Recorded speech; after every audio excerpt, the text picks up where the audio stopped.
Yo, what's up, everybody? How you doing? This is your Coach Renz, and today we're going to discuss true love, real love, agape love, unfeathered love, and what that really means and how we can actually achieve it. But before we talk about that, let's hear a word from our sponsors. I'd like to take a moment to thank all our sponsors. For everyone on Patreon who supports this channel through your monthly donations, you are greatly appreciated.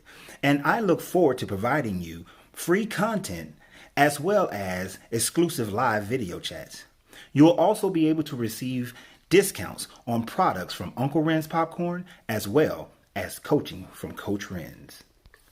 This video is also sponsored by Uncle Ren's Popcorn, where you can get 25 flavors of delicious gourmet popcorn, from salt and vinegar to strawberry cheesecake, from caramel and cheddar to bacon jalapeno, and many others like cookies and cream. I greatly appreciate everyone who supports us at Uncle Ren's Popcorn. This channel is also supported by Coach Renz, where you can not only get all your life coaching, your relationship coaching, but also get your business coaching from Coach Renz, as we teach you how to move your hobbies into a business, not a job for yourself, but a business. We also teach you life principles of leadership and meditation. So go to CoachRenz.com and support the sponsors of this channel. Thank you very much for all your support that you give to this channel. I appreciate you, and please hit the subscribe button if you're finding me for the first time, where we talk about the 360 degrees of life. Today, we're going to discuss love. We're going to discuss that thing that eludes most people. I read a meme a few weeks ago that talked about the fact, and I'm paraphrasing here, that true love, to really love someone, is to get to a point where you give to them, you love them, you show appreciation to them, gratitude to them, without the expectation of anything in return. That sounds amazing. That sounds like something that we all should strive for. That sounds like what everybody wishes to have in their life for the most part. It sounds like the kind of love that people speak of, that they receive from their creator, whatever divinity that they believe in or not believe in. It sounds like the kind of love that people look for in a soulmate. And in finding that divine soulmate, I come to realize that that kind of love is acquired. That kind of love is not done by somebody giving it to you, but by first you demonstrating it. Now, the hardest part about that is, how do we demonstrate it when it truly hasn't been demonstrated to us? Some may find that demonstration and say that they see it in their creator. Others may say that they see it in the way that their baby, a child, a small baby, loves one another. The children come to them with pure, unadulterated love. While others say that they may have experienced it through the acts of someone else. But I wholeheartedly believe that it eludes most of us because we don't realize that to have true agape, unadulterated, pure love for someone is first to find it for yourself. We're going to go through a couple of things in discussing that, because there's so much wisdom that could bring this to bear. And the first thing that I believe we all should realize is that we have to find that thing inside of us, that part of us, that knowledge of self that is able to love ourselves with agape love. Now, how do we do that? We know that we don't truly love everything about ourselves, which in that imperfection, we find the same imperfections in other people. Oftentimes, we don't realize that the other people are just a mirror of the imperfections that we have within ourselves, or the imperfections we've experienced ourselves. Sometimes we don't realize that we're not able to give that kind of love because of what we carry from previous relationships. In order to have true, unfiltered agape love for someone, you have to not carry over the injuries from other people. You have to be able to step back, and as you see your imperfections, to see the imperfections that other people bring to the table as well, and love them in spite of that. Give to them, be courteous to them, take care of them in spite of their imperfection and your own. But one of the hardest things to do is to recognize our own imperfections. Many may say that they take a look inside themselves. As a matter of fact, my birthday just passed and I go through a ritual of meditating for 15 days straight and then going over my previous year, then looking, and then the next day looking at what can I do to improve upon the next year. All the while I'm looking all these years looking from the perspective of my inner self, not realizing until a time ago that in order to truly see my true imperfections, it is not about looking inside myself to see myself, but the way that I can see myself is to look at the environment around me, look at the effects of other people around me. How have I affected my children? How have I affected anyone I've dated? How has I affected my lady? How have I affected my brother, my sister, my mother? How have I affected those that I call friends? How have my life affected them? Have they grown in my life? Have they been able to lift themselves up and see an example in me of how they desire to be? Do they feel love? I often will ask my lady, how's your love tank? Is it a quarter tank? Is it half full? Is it 3/4 full? Or is it full? Where is it? Because as much as I can look inside myself and gauge based on my perspective, the only perspective that matters as far as her feeling agape love is her perspective. So I have to ask, what am I creating in the environment outside of myself, which would indicate what's going on inside of me? I would be prejudiced towards my own self. I can often think that I am great, wonderful, something that everyone should aspire to. While on the other hand, I can look at myself and say, I have much needed improvement in this area and that area. And as much as any of them may be true, the true testament to it is how you affect everyone around you. Now, let it not be said that some people just have a poor disposition. You have to be cautious of who you look at to see how you are. Some people carry weight. They carry baggage. Some people carry a negative environment around them constantly. Their aura, their energy is not something that can be penetrated by the most loving person. Some people carry baggage from previous relationships or experiences that have no bearing on how you treat them in the immediate, but you can only see it over a longer period of time. These are the type of things you must consider when looking at the landscape of the persons and people around you, the environment that you create. The more and more you see that, the more and more you'll see truly who you are. But still, how do we get to agape love? A wonderful piece of wisdom says that in order for you to truly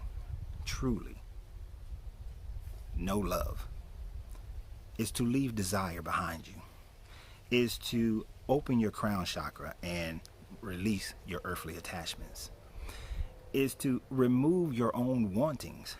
How can you do that? How is that possible? Well,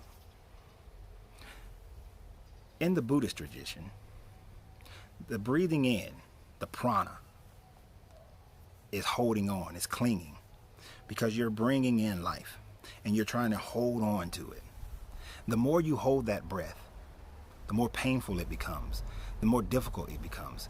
You actually begin to break down the body to lose life instead of gaining or acquiring or continuing to have life. It is not until you breathe out and release the nirvana, the releasing of the breath is the nirvana, that you actually gain it back. Because the moment you breathe out, that breath will return. That breath will return, and that is the secret of that wisdom. The moment you release the breath will return. It's a knowing of that. Let me put it a different way. When I was coming up as a young man, I took Muay Thai training, and my instructor told me on the very first day, he said that you will win the fight when you accept that you will get hit. That as long as you try to hold on to the idea of not getting hit, you will always be in a poor disposition of the fight. You see, when people are fighting and they're holding their head back, the punches that they throw is not as powerful. The ability to move is not as limber and as flexible. And we know from the Tao that life is flexible and bending, while death is stiff and rigid. But as long as your head is back and you're focused on not getting hit, then you're never focused on winning the fight. So as long as you're focused on holding on to life, you're never focused on living the life. As long as you're focused on being hurt or what kind of love am I receiving, you're never focused on giving love or actually receiving love, because you're always focused on holding on to what you currently have. In some relationships, this looks like protection. I've been hurt so many times, and I've seen that evident in the actions of other people. And when I see a glimpse of it in you, then I put up my walls of protection. And so as long as that is up, I'm holding back the experience of love because I can't receive it. I'm holding on to the prana. I'm holding on to the breath. I'm holding my breath and seeing if I can live for the ages, when in order to live for the ages, I must release the breath. So the beginning stages, after you see who you are, is to then let go. In order to love and not worry about whether or not the love is going to be returned, is in the knowing that as you give it out, it will be returned. As you release the breath, release into nirvana, then you reach the love because it comes back. In the alchemist term, you're purifying and getting rid of all the superfluidities. You're getting rid of all the impurities and allowing the pureness of life to come back. Now, you have to be wise in your choices. As I said earlier, not everyone is fit. Not everyone is fit to move in your realm, to move in your world, to give you love. Not everyone is fit to be able to receive your love. Some are just not prepared. Some are just not prepared. There are 7 billion people on the planet. We've all experienced one thing or another. We're continuously experiencing one thing or another. And in all of that, it gives us our makeup. As I'm writing in my book, How to Find Your Divine Soulmate, one of the things that is interesting is that I came to realize that a soulmate is not just found, not just already perfectly made for you, but that person may already have some ingredients that works for you, but then be lacking in so many. And it is the joining together of the two, the breathing in the prana and releasing the nirvana of the two, the smelting in the fire, the going through the challenges and still loving the person, going through the challenges and still showing respect for each other, going through the challenges and still showing courtesies for each other, going through those challenges and with a heart of working through them, is the alchemical way of building your soulmate. Building your soulmate. That's one of the true keys, is that your soulmate is built for you through your experiences together and the process that you handle all these experiences. So stop looking for the perfect person to walk into your life, because if you're an imperfect person and a perfect person walks into your life, then you alone will make them imperfect. Just as much as if you are the perfect person and you walk into a perfect person's life, then an imperfect person's life, then they will make you imperfect. But yet you know you're not perfect, nor is anyone else. But it's in your imperfections and the love of your imperfections is where you can find and begin to build that state of developing your soulmate and that agape love. You see, my lady Donna, she's not perfect. Coach Renz, nowhere near as perfect. But it is through our imperfections that we work through and we talk through. We sometimes need to breathe through, meditate through, pray through, throw hands up and walk away and come back together through, in order for us to breathe new perfection. And yes, when building and making a sword, you do not pound the metal one time, put it into the fire, pound the metal, put it into the water, and let the imperfections flow out. Pound and shape the metal. It is not the one time. You put it back in the fire, smelt it red hot, pull it out, pound the metal, put it into the water, release the impurities, put it back into the fire. Do not expect it to happen in one shot. Do not expect, oh, we've dealt with this issue one time, it should be done. Things take time. Some things will only take one shot and it's done. Others will take two. Others will take 3, 4, 5, and 6. Regardless, if your goal is true agape love, then releasing the anger, the hate, the pain, the issues, releasing the discontent, releasing the protective state, and looking inward and looking outward to see who you are, and then looking to walk through these journeys together, to breathe together, to meditate together, to come in focus together, to come into samadhi together. To do that brings you to agape love. You do this in wisdom.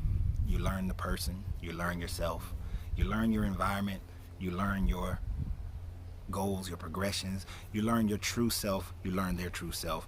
And in all that gaining of knowledge, coming to an understanding of it in unity together, and then applying it over and over again, constant application, and you move into true love. You start beginning to understand agape love. It's a lifelong journey. Do not expect it to happen overnight. But I look forward to hearing your journey, and I look forward to you guys being a part of my journey. So y'all have a great day, and remember, you have to free yourself to be yourself, because your greatness is non-negotiable.